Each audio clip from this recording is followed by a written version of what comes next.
Nós estamos começando aqui no centro com uma atividade um pouquinho diferente da toda quarta-feira, que normalmente aqui nós fazemos aquela leitura do Evangelho, né?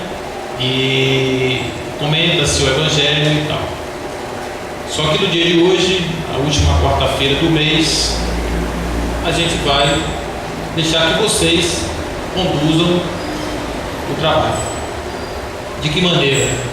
Através das perguntas, que com certeza vocês têm muitas, e nós trouxemos aqui o professor Robson Ferrer, que é um palestrante brilhante, viu? Vocês vão ter a oportunidade ainda de conhecê-lo falando. Não se impressione com esse jeito magrinho, pequeno dele não, porque de pequeno não tem nada, viu?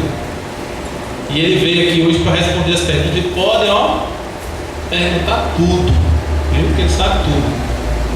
E a gente vai conduzindo esse trabalho de hoje, né? Uma oportunidade da gente trocar essas informações.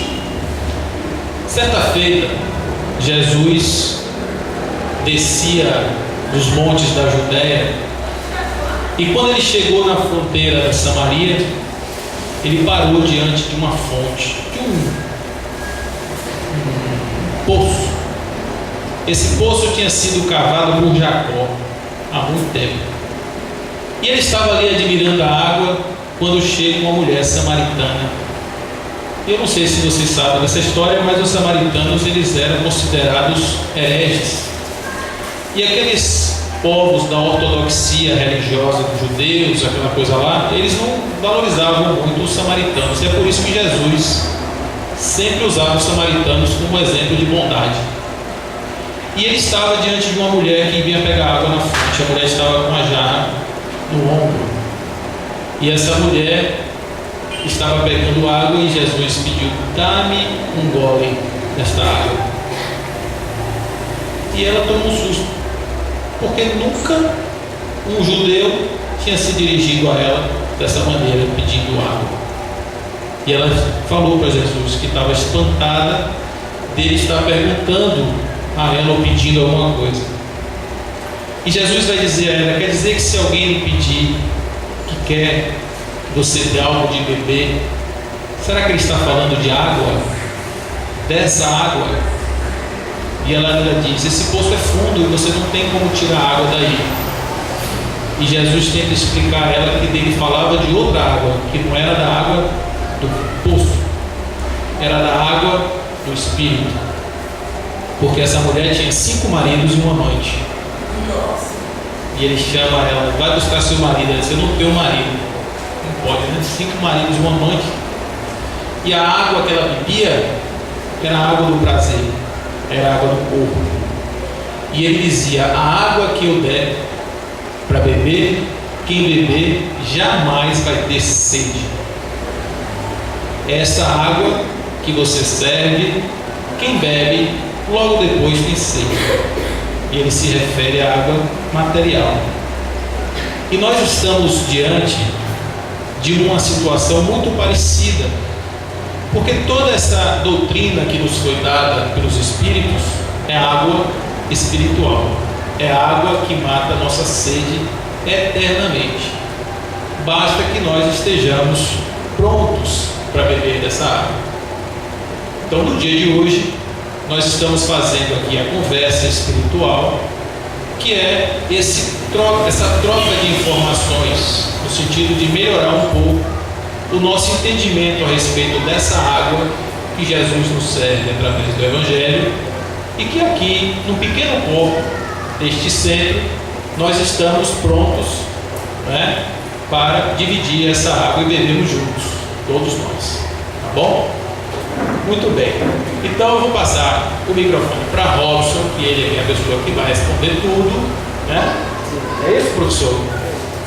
E nós vamos fazer um trato com vocês. Daqui a 20 anos, quando nós estivermos lembrando do dia de hoje, né, a gente vai ficar assim: quem foi que fez a primeira pergunta do Conversa Espiritual? Robson? Não vai ser bacana? Vai ficar para a história, viu? O primeiro homem que foi à Lua, todo mundo sabe. Quem sabe quem foi o segundo? O cara foi na lua e você não sabe quem é o cara, né? Quem atravessou o mar Atlântico, lá o Oceano Atlântico de avião, o primeiro todo mundo sabe, mas o segundo ninguém sabe quem foi, né? Quem fez o primeiro gol, não foi? O primeiro gol na Fonte Nova, exatamente. Quem fez, todo mundo sabe, né? O segundo, ninguém lembra mais. Então, quem vai fazer a primeira pergunta do dia de hoje?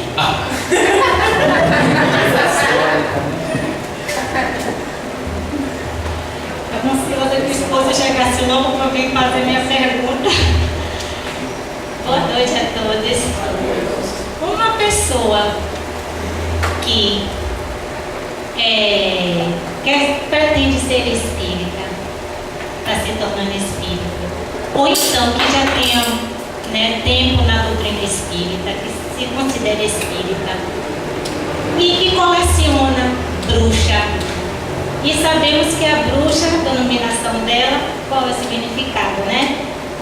Se isso quer dizer que é questão de sintonia com o lado inferior, ou se não se é permitido, não é bom, não é muito legal. Se a pessoa gosta, tem afinidade, faz.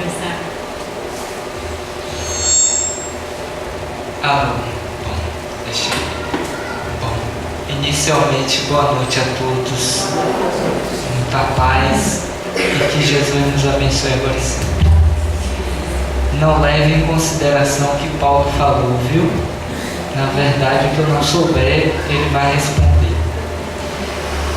Mas é com muita alegria que eu venho aqui pela primeira vez, pelo menos nessa condição, né? De estar aqui com vocês, trocando ideias sobre a doutrina espírita.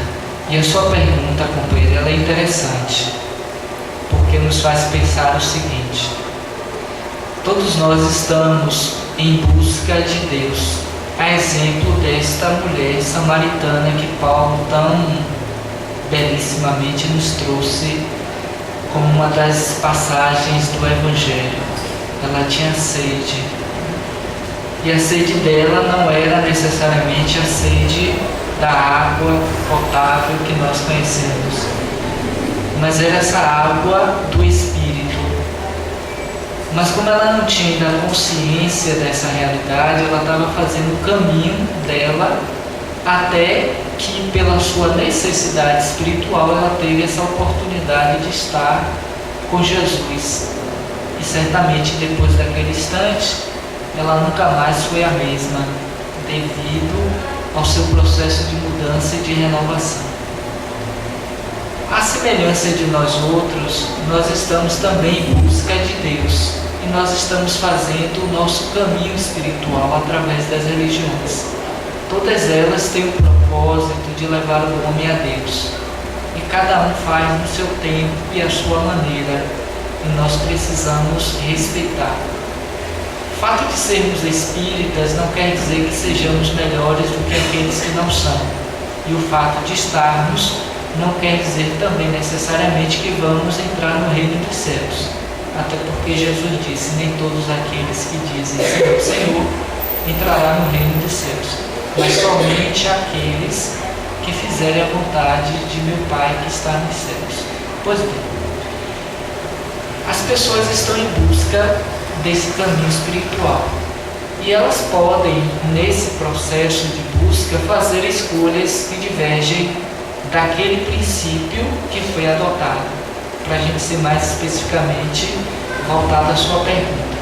Então é possível que no meu caminho hoje, como espírita, e dentro ainda da minha necessidade, eu possa estar em busca dessas bruxas, que eu não sei exatamente qual é o sentido que você está dando a ela, né?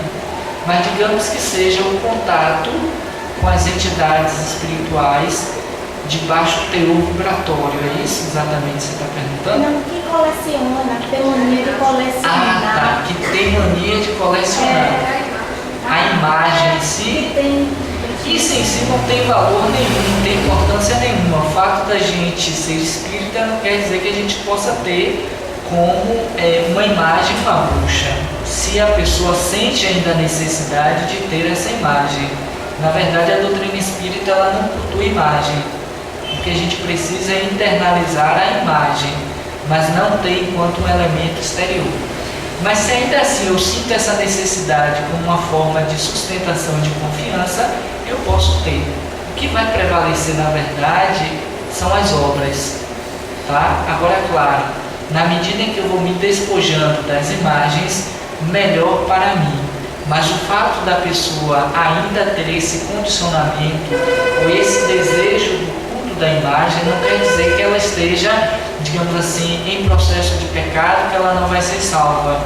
Porque o que a gente precisa considerar é o que vai no coração. Aquilo que nós estamos fazendo de fato, através dos nossos atos e das nossas ações. Porque Jesus disse, a cada um segundo as suas obras. O que a gente precisa sim é respeitar e considerar que é o momento dela, do ponto de vista espiritual e da sua necessidade humana.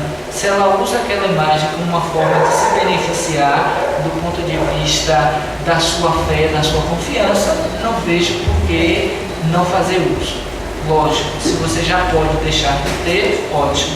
É a semelhança, só para concluir a ideia, é a semelhança das pessoas que colocam papéis com o nome da pessoa para que haja a vibração. Não sei se de fato aqui acontece, pelo menos ainda não vi. Mas é comum nas casas espíritas ter um livro e ter, às vezes, o papel que se coloca lá sobre a mesa. É uma expressão externa que obrigatoriamente você não precisa, desde quando existe a força do pensamento. Pode ser a semelhança dessa imagem da bruxa, aquele bonequinho que a pessoa tem. A pessoa pode ver nela o próprio Deus, vai depender de cada um, vai depender do sentimento que ela tem e que coloca ali. Não sei se eu respondi exatamente. A segunda. Não vai ser lembrada, mas a gente não vai esquecer. Meu nome é Iracema, eu sou católica. Na minha casa, eu possuo imagens. Isso quer dizer que eu não sou somente a Deus ou não? Não necessariamente que você não seja temente a Deus, muito pelo Porque eu contrário. sei bem o que aquelas imagens representam, mas eu gosto, viu? Espírita também cultua a imagem. Quando nós temos, por exemplo, numa casa espírita, a imagem, um quadro, por exemplo, do espírito que é mentor, que é o espírito protetor da casa, de um Dr. Bezerra de Menezes. Nós que fazemos parte da Casa de Oração Bezerra de Menezes, tem um quadro enorme na frente do salão doutrinário. Temos uma salinha que nós reservamos para um momento de orações, um momento de estar com o palestrante, no momento da prece, que nós temos lá André Luiz, Joana de Ângeles, Bezerra de Menezes, Allan Kardec, Meimei. Em outras religiões falam que a pessoa que adora imagem vai ser salva, vai arder no arroio do inferno. Isso vai muito da crença de cada um que a gente precisa respeitar. Porque a gente precisa diferenciar uma coisa da outra. O fato de ter o quadro, a imagem, não quer dizer que nós idolatremos a imagem, o quadro, que é diferente, por exemplo, da Igreja Católica ou de qualquer uma outra religião que tem essa prática do culto às imagens. Nós as temos, mas não as cultuamos, que é diferente. Nós temos enquanto respeito, enquanto imagem, enquanto símbolo, de sabermos, por exemplo, que Dr. Bezerra de Menezes é um espírito que está conosco, nos ajudando, mas eu não tenho que chegar em frente à imagem, fazer petições, orações, acender vela, porque são imagens exteriores, é exemplo da bruxa, né? Aquele símbolo da bruxa.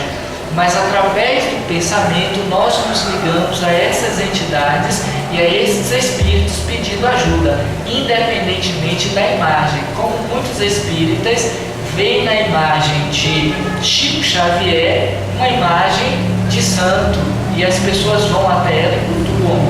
Claro que cada um está no seu nível de consciência e de necessidade. Eu particularmente nunca assim o fiz. Através do pensamento, da oração, eu me ligo aos bons espíritos, mas não tenho a necessidade de ir a uma igreja ou estar na casa espírita e precisar daquela imagem, daquele quadro para eu me sentir em paz. Eu não preciso. Claro que em olhando a imagem de Jesus, a própria imagem de Jesus, a gente não precisa. Como nós somos de uma cultura cultura, né, de uma tradição religiosa em que se cultua as imagens, nós trazemos um pouco disso para as nossas outras religiões. Exato. Então, assim, o espírita, ele ainda conserva essas imagens, mas ele não idolatra, ele não faz disso um culto externo, como o próprio acender da vela ou outros tipos de práticas exteriores. O que a gente precisa é entender que a nossa fé ela tem que ser interna, do coração. É a nossa fé viva, conforme disse Jesus a Joana de Cusa, quando também de um diálogo que ela teve com ela, em que ela disse assim: Joana, as igrejas ou os templos são de pedras e todos eles um dia ruirão, ou seja, cairão. Eu vim implantar fé viva no coração dos homens, significando dizer, você não precisa da imagem, mesmo a imagem que nós consideramos de Jesus, porque a gente sabe que é apenas uma imagem simbólica.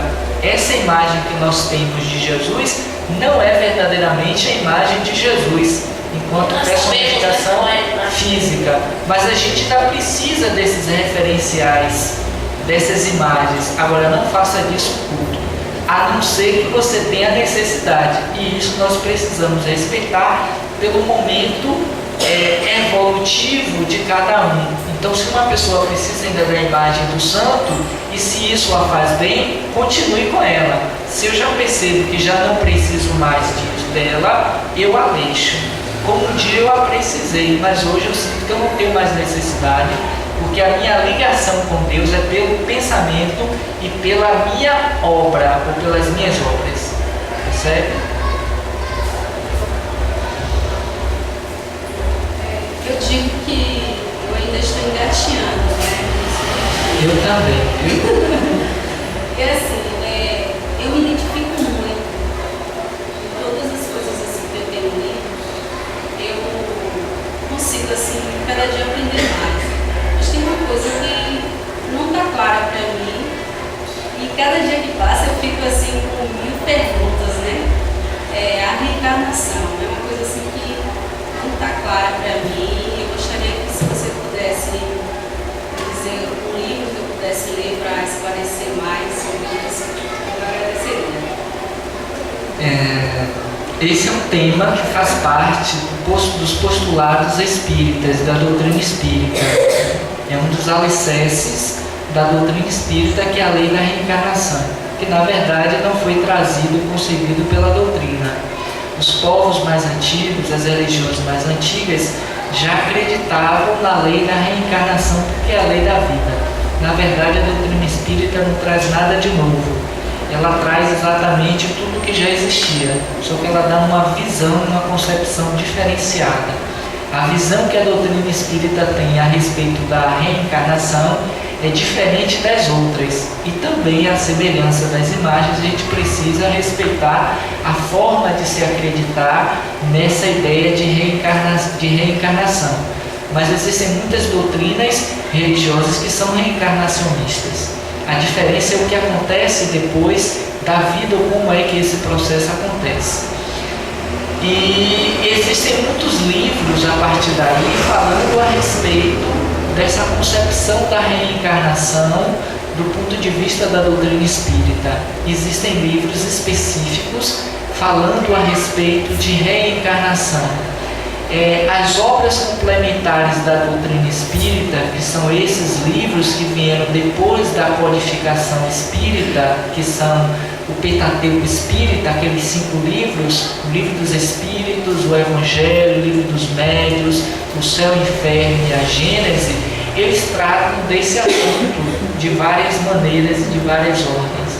Mas existem livros complementares, a exemplo de André Luiz, que retrata da questão da reencarnação, e estudiosos, pesquisadores, como Leon Denis, como Hermínio de Miranda, que tratam a respeito de reencarnação.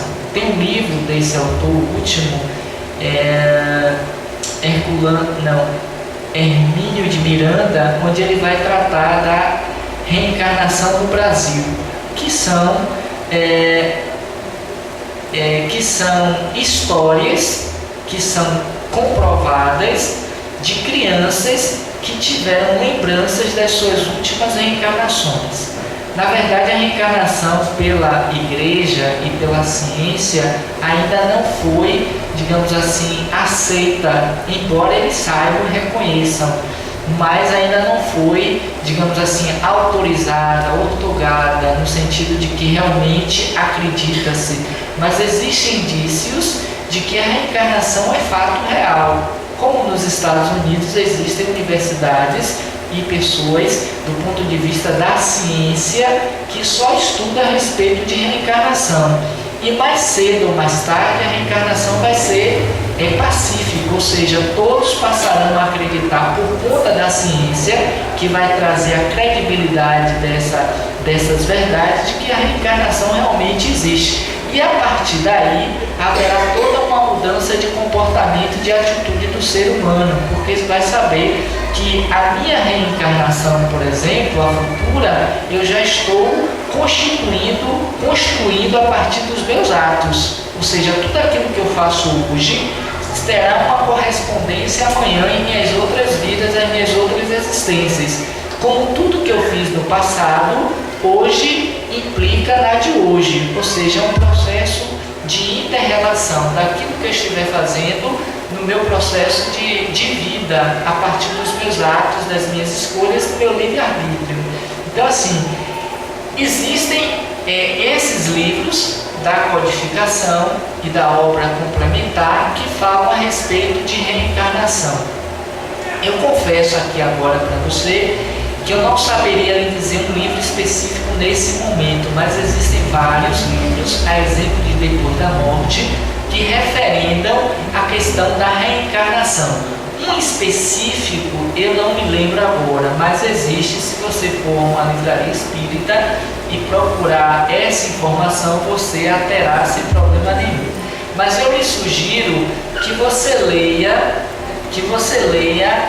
as obras complementares de André Luiz, porque André Luiz ele parte desse princípio, ele vai trazer inúmeras situações do mundo espiritual e as consequências do ponto de vista reencarnatório, tá? E no Livro dos Espíritos há todo um capítulo voltado para essa questão da reencarnação, que é a parte 2 do livro dos Espíritos. Eu posso citar um exemplo, para você me dizer se é realmente ou não. Uma pessoa que os pais não sabem desenhar nada, de repente essa criança começa a desenhar do nada, né? E aí, isso é um exemplo de uma reencarnação, ela trouxe isso de outra vida? Pode ser que sim, pode ser que não. Há indícios que isso possa ser uma característica de um espírito que em uma outra vida ele tenha vivenciado essa experiência do desenho. A sua história, o seu exemplo me fez lembrar que essa semana agora, eu acessando lá os meus e-mails, eu recebi um videozinho desse que é postado na internet, de que um menino, ele deveria ter em torno de 8 anos, chinês, ele toca de uma forma perfeita piano. Eu até baixei, gravei, porque qualquer dia desse que eu for falar sobre reencarnação, eu vou estar trazendo ele como um exemplo. Então esse menino, durante 5 minutos, tocava brilhantemente piano. E não era uma musiquinha qualquer. Se você via os dedos, as mãos dedilhando, indo, voltando assim, uma coisa fantástica. Que a princípio é um indício forte de que esse espírito que ora retorna, ele vivenciou essa experiência do aprendizado desse instrumento, que é o piano.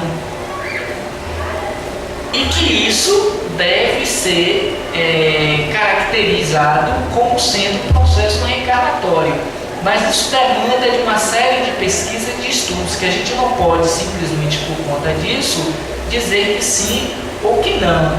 Mas há uma característica, uma evidência forte de que realmente seja um espírito que já vivenciou essa experiência, a semelhança do desenho. Mas vai depender também também de outros fatores que devem ser observados para se dizer que realmente é ou não. Mas teoricamente, esse pode ser um indício de que realmente é um espírito que já vivenciou por conta disso. Já que ele não vivenciou, já que ele não observou, mas a parapsicologia diz que pode ser também fruto de uma memória, de uma vivência ultra-interina, e que ele, em percebendo, pelo fato de que os pais tenham vivenciado essa experiência, ter passado isso do ponto de vista dos genes. Pode ser que sim, pode ser que não. Mas do ponto de vista da doutrina espírita, é uma comprovação ou é um indício de que realmente é verdade, seja um, seja outro. Tá? Aí pode estar realmente caracterizado como sim. Uma das inteligências múltiplas do homem é a inteligência musical. O cérebro vem com uma predisposição para essa faculdade, agora é óbvio que ele precisa ter as condições para desenvolver isso no meio que ele está.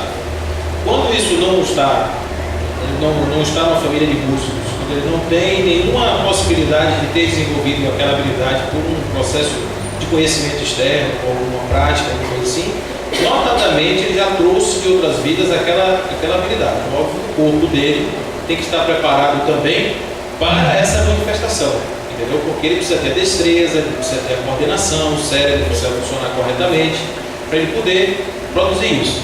Em relação àquela primeira pergunta, existe um livro que é muito usado como referência científica, que é um livro do Dr. Ian Stevenson, que chama 20 casos de reencarnação. Sugestivos de reencarnação, senão eu já li uma boa parte dele. Esse livro, inclusive, ele tem mais de 2.000 casos, milhares de casos, e ele selecionou 20.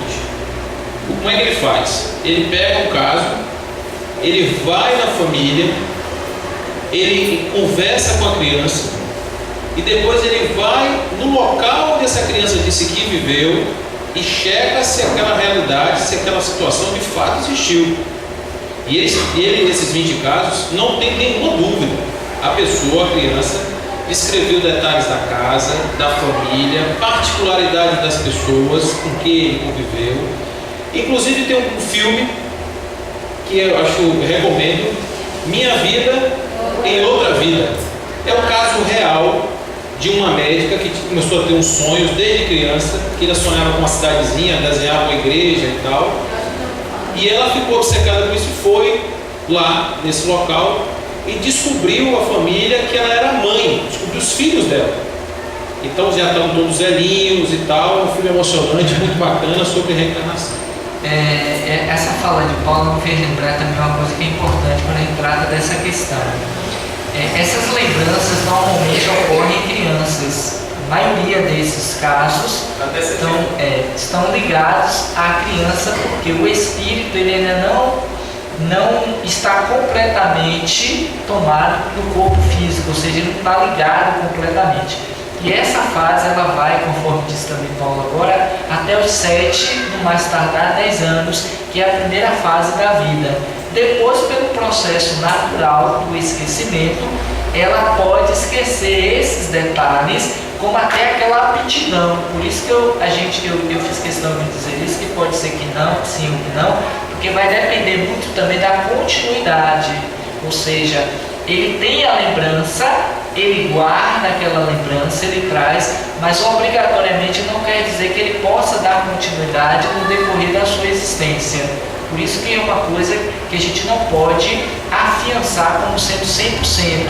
Ainda que ele tenha a inteligência múltipla, ele pode ter tido esse aprendizado lá atrás, ou de acordo com algumas outras linhas, ele possa ter percebido, em decorrência das experiências externas, e ter trazido isso. Mas isso é uma questão também muito relativa. Cada caso é um caso que precisa ser analisado e pesquisado de per si ou individualmente para a gente atestar. Mas esse livro que ele traz, 20 casos sugestivos de reencarnação, por sinal, é um livro muito bom e não tão fácil de ser adquirido, conhecido, que realmente traz história, reencarnação no Brasil, tem essa mesma linha de estudo e de pesquisa que o pesquisador fez em relação também a crianças, e se descobriu que muitos casos, tem uns casos também interessantes, a história de Ronaldo, onde ele tem todos esses relatos e lembranças, e se é comprovado em São Paulo que aqueles dados são verídicos. E aí realmente é comprovado no que se refere à doutrina espírita, de que é um caso de um espírito que retorna trazendo todas essas lembranças da sua vida passada. Eu tenho um livro que eu também achei muito interessante, que só conta os casos de reencarnação na Bíblia. Eu tenho esse livro. Todas as reencarnações comprovadas na Bíblia. Você vai lá ver o texto e você lê na Bíblia. A Bíblia, o Novo Testamento, traz inúmeros casos, ou citações na verdade, que fala sobre a reencarnação. Né? A própria passagem de Elias, né, é uma passagem que referenda a ideia da reencarnação, que a Igreja Católica, por sua vez, por interesses pessoais, tirou como sendo que a Igreja Católica ela acreditava, e depois ela veio a negar a reencarnação por interesses que aqui não vem ao caso, mas isso é fato também. Então, a Bíblia, no caso, está recheada de exemplos e citações em que a reencarnação está presente. O próprio Jesus disse que aquele que quiser entrar no reino dos céus precisa nascer de novo, como uma referência de nascer da água e do Espírito. Bem, a Bíblia, o Novo Testamento tem uma passagem muito interessante com relação a isso, que conta a história de Jesus, Pedro, João e Tiago, quando eles vão numa das muitas meditações de Jesus. E eles estão abeirados a um monte, Jesus está lá em cima, é meditação. Quando eles veem, Jesus está com o seu rosto diferente, a sua túnica muito brilhante, né, em branco assim, e ao lado dele estão Elias e Moisés, do lado de Jesus. A aparência é tão real que quando Jesus volta e eles estão ali conversando sobre o fim próximo de Jesus, óbvio, nós estamos falando de Elias. Elias viveu, Moisés, 800 anos antes de Jesus. Eles estão ali conversando os três. Pedro, Tiago e João viram, só que eles dormiram, pegaram sono. É tão normal ver assim, né, um homem de 800 anos em cima do monte, que eles estão dormindo. Nossa! Né? E aí, quando eles despertam, a imagem era tão real que eles viram para Jesus e disseram: olha, nós podemos juntar as tendas e fazer uma tenda para Elias e outra para Moisés. Na mesma hora desce aí a história da Bíblia conta, né? Tem a história toda a fantasia, desce uma nuvem, Elias e Moisés sobem nessa nuvem, vão, né? E Jesus continua a vida dele. Então a Bíblia é cheia realmente de relatos. Robson não quis contar porque ele é muito educado, mas o motivo da Bíblia do Novo Testamento, segundo Divaldo e segundo também Hermínio e Miranda, havia a crença na reencarnação de forma muito intensa no passado. Os cristãos primitivos criam na reencarnação como uma coisa natural. O processo de nascer de novo era uma coisa muito natural.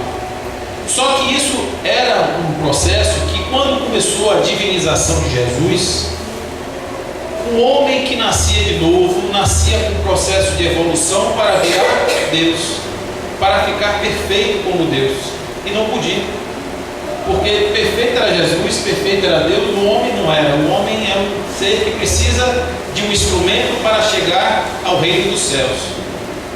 E tinha nessa época que estava se discutindo se era possível ou não, se era permitido ou não, por volta do século IV,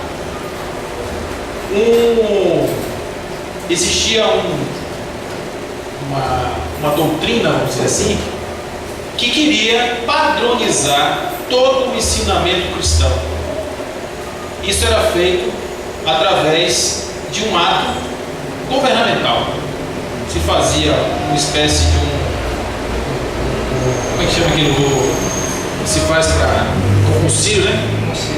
Fazia um concílio, fazia uma espécie de uma reunião E lá, Nossa CPI. não é meio uma CPI não, mas é uma reunião, né, onde o pessoal, Conclave, na o verdade. conclave, eles fazem isso, e esse concílio tem a função de determinar as leis que vão vigir dali para frente. E nesse conciliábulo, como eles chamam, porque não era oficial, o Papa meio que deu o Constantino, né, que era o imperador da época, ele exigiu que assim o fosse e que as teses de Orígenes, que era um pregador do cristianismo primitivo, fossem decretadas como heresias. E dentro dessas teses estava justamente a crença na reencarnação. Isso vai ser fundamentado, batido no martelo com Justiniano, que era casado com uma mulher chamada Teodora, que era uma mulher da vida. E essa mulher, ela mandou matar todas as prostitutas que estavam ao alcance dela, porque ela tinha vergonha do passado dela. Quando ela soube dessa história de reencarnação, que podia voltar para pagar os pecados, ela pediu ao marido que tirasse. Então, a reencarnação saiu dos dogmas da religião por conta de uma imposição formal e não por conta de uma concretude. Porque negar a reencarnação seria negar o poder e a bondade divina. Porque tudo na vida se explica através da reencarnação.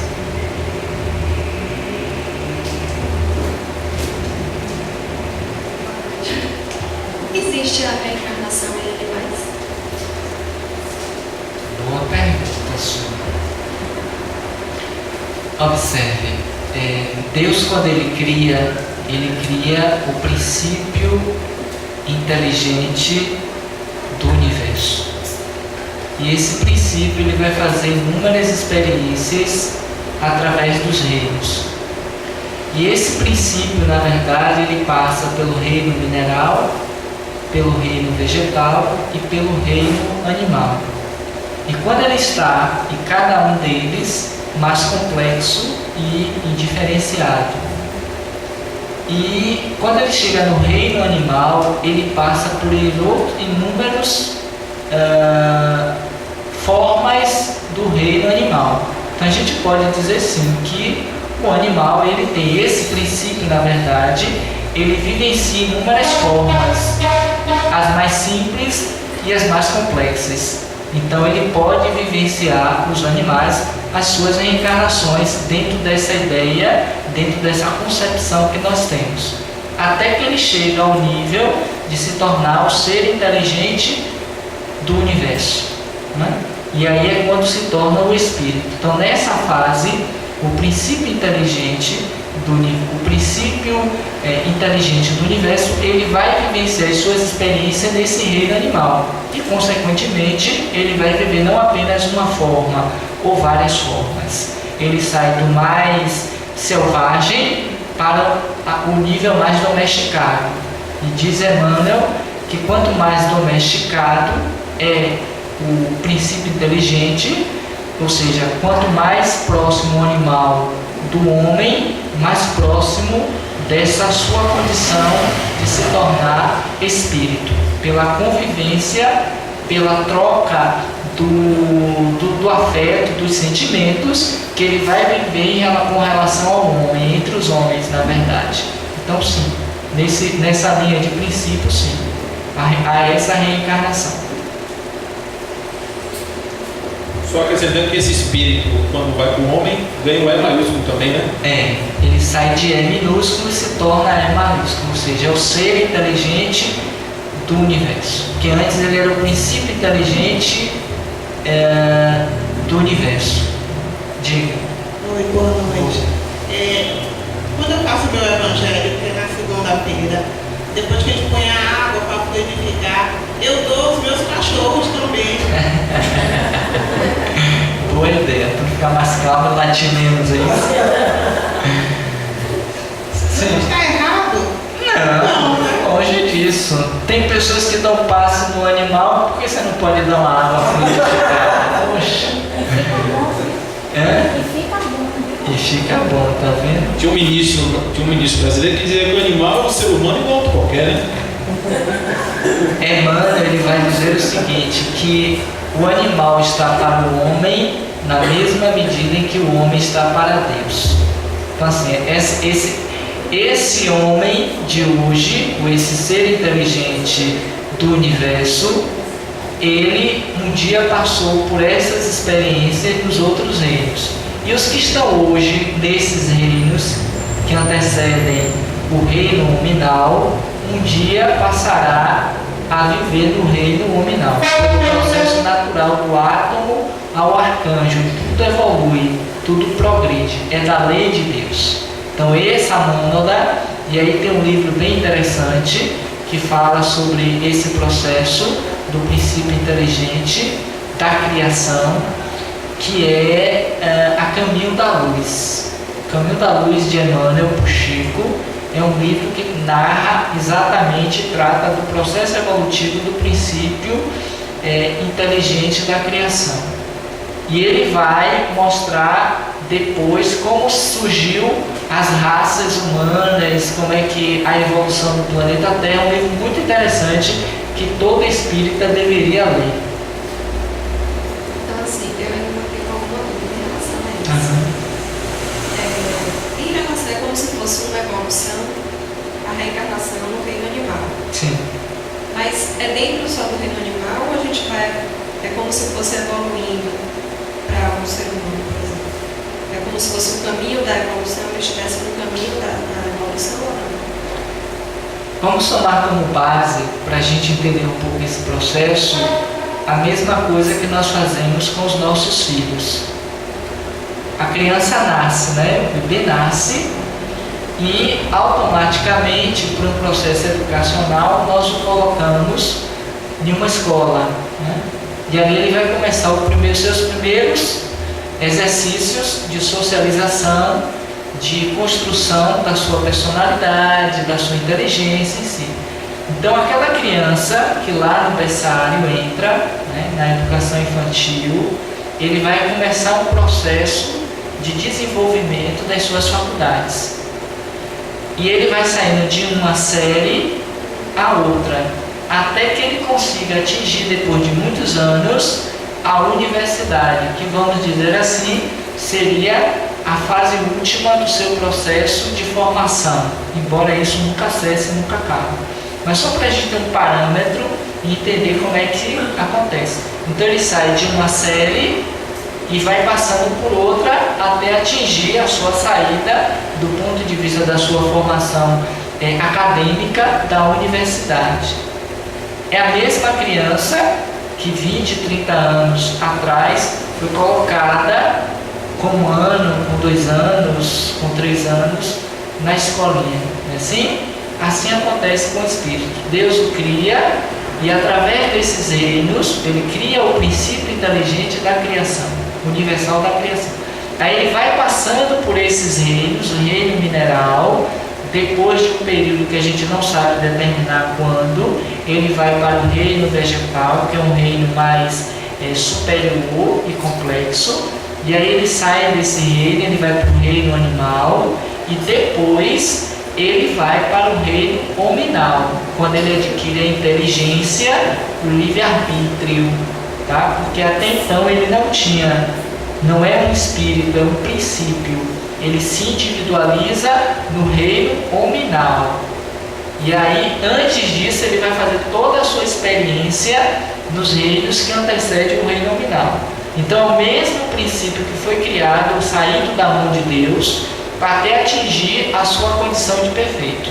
E ainda nesse reino, que é o que nós nos encontramos, o reino animal, ou nominal, nós estamos fazendo uma experiência e uma vivência para atingirmos o reino angelical, que é do espírito perfeito, digamos assim. Por isso que a lei da reencarnação ela existe, porque para que a gente possa atingir a perfeição conforme propôs Jesus, é preciso que nasça de novo, através dos corpos e através da sua reforma íntima, da sua transformação moral, da aquisição do saber e do conhecimento das leis de Deus. Por isso a necessidade. Quanto mais a gente amplia a nossa noção de Deus e das suas leis, mais nós nos aproximamos dele, quando assim o fazemos através das obras. Porque só o conhecimento em si não basta. É preciso que haja a vivência daquelas leis, daquilo que eu aprendi. Pesquisa. Vocês estão lá, vocês estão na televisão. Mas esse animal, quando ele se torna espírito, ele não é puro? Ele passou pelo mineral, pelo vegetal, pelo animal. Ele reencarna ele se torna espírito e depois ele reencarna e como é esse processo? Ele vem porque a gente quando reencarna a gente vem trazendo ele do passado, né? Isso e esse aí. E virou, saiu do animal e é um recomeço e ele já vem trazendo o quê? Vamos considerar ainda a imagem que eu trouxe anterior da criança que é colocada na escola lá embaixo no berçário, certo?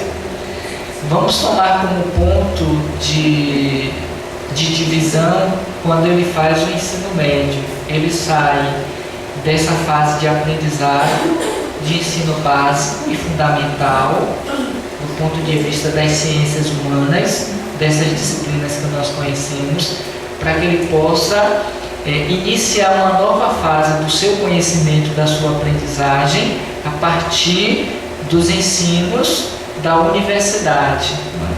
Então, o espírito, à semelhança dessa criança, ele tem um marco divisor, que é exatamente quando ele entra no reino hominal, porque até então no reino animal ele estaria no ensino fundamental, tá certo? Aprendendo as lições básicas necessárias que vão lhe dar conhecimento e informação para ele poder fazer um teste, digamos assim, que é o vestibular, e ele entra na universidade, né? Assim, quando alguém, acho que todos, se não a maioria, que já viveu essa experiência da universidade, de um curso universitário, sabe que começa não vazio, não sem nada, porque teve todo o conhecimento anterior, mas ao mesmo tempo tem a sensação de começar de novo, que vai começar uma nova fase de aprendizado, né, que é mais complexo. Assim o espírito, quando ele se torna,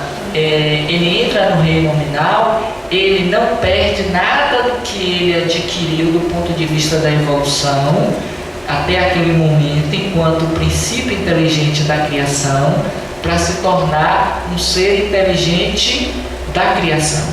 Então, ele a partir dali, ele traz todo o conjunto, toda a sua bagagem de experiências, e ali ele vai começar como espírito. Daí porque ele diz que Deus cria o espírito simples e ignorante, porque até então ele desconhecia todas as informações em torno das leis de Deus. Ali ele vai começar do beabá, do ponto de vista da lei de Deus, mas ele traz inúmeras outras ferramentas, como a inteligência, como o livre-arbítrio e outras mais que vão dar a ele condições de poder, a partir dali, através das muitas reencarnações que ele vai ter, se desenvolver até que ele atinja um nível de maturidade moral e espiritual, que ele saia dessa condição de hominal e passe para o nível angelical, que seria, digamos assim, um doutorado, que seria um nível